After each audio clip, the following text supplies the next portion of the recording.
Rafah میں اس وقت قتل عام اور جنگی جرائم کا سلسلہ جاری ہے۔ اسرائیلی ڈیفنس فورسز کی کوشش ہے کہ قتل عام کا یہ سلسلہ اس وقت تک جاری رکھا جائے جب تک رفح کی 15 لاکھ آبادی کو غزہ سے باہر مصر میں نہ دھکیل دیا جائے۔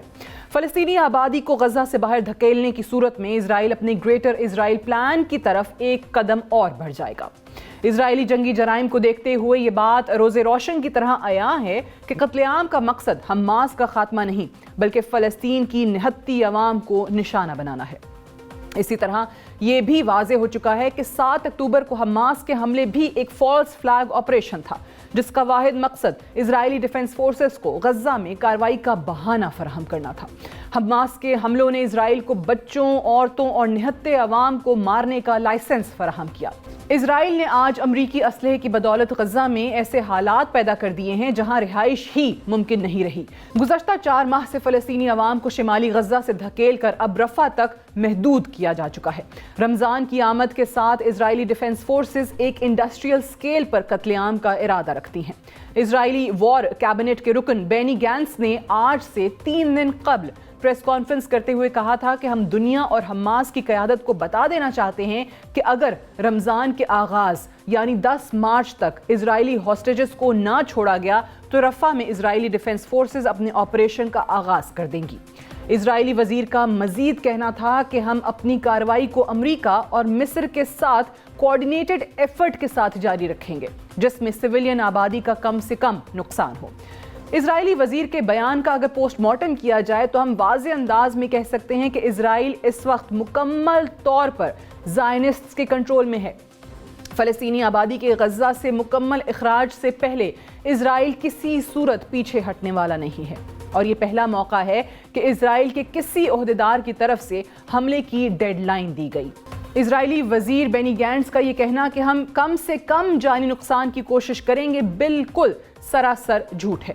معصوم فلسطینیوں کا قتل عام جاری رہے گا، دنیا میں کوئی اسرائیل کو روکنے والا نہیں ہے۔ رفح پر زمینی کارروائی سے دنیا اب ایک خوف میں مبتلا ہوتی ہوئی دکھائی دے رہی ہے۔ ایک وسیع پیمانے پر قتل عام کی راہ کھل جائے گی۔ رمضان کے آغاز پر رفح پر اسرائیلی کارروائی مسلم ورلڈ کے لیے ایک قیامت سے کم نہیں ہوگی جس سے مشرق وسطیٰ میں صورتحال یکسر تبدیل ہو جائے گی۔ یہی وجہ ہے کہ عرب ممالک کے حکمران اسرائیل کو انتباہ جاری کرتے ہوئے نظر آ رہے ہیں۔ قطری وزیر اعظم شیخ محمد بن عبد الرحمن الثانی کا رفح کی صورتحال پر تبصرہ کرتے ہوئے کہنا ہے کہ زمینی حملے کی صورت میں مشرق وسطیٰ میں صورتحال بگڑ سکتی ہے جو ہمارے کنٹرول سے باہر ہوگی۔ سعودی عرب کا کہنا ہے کہ رفح پر حملہ کرنے کی صورت میں انتہائی سنگین نتائج کا سامنا کرنا پڑے گا، جبکہ مصر کا کہنا ہے کہ رفح پر اسرائیلی کارروائی فلسطینیوں کو مصر میں دھکیلنے کے مترادف ہوگی جو کسی بھی صورت قابل قبول نہیں ہوگی۔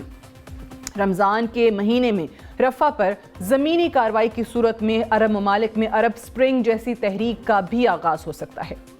یہی وجہ ہے کہ عرب ممالک بالخصوص قطر، سعودی عرب اور مصر کی کوشش ہے کہ سیز فائر کا کوئی راستہ نکالا جا سکے، مگر آج بھی سیز فائر کی راہ میں سب سے بڑی رکاوٹ امریکہ ہے۔ گزشتہ منگل کے روز امریکہ نے تیسری بار اقوام متحدہ کی سلامتی کونسل میں الجزائر کی پیش کی گئی قرارداد کو ویٹو کرتے ہوئے غزہ کی پٹی میں سیز فائر کے مطالبے کو رد کر دیا۔ سلامتی کونسل کے 15 ارکان میں سے 13 ارکان نے قرارداد کے حق میں ووٹ کیا جبکہ برطانیہ غیر حاضر رہا۔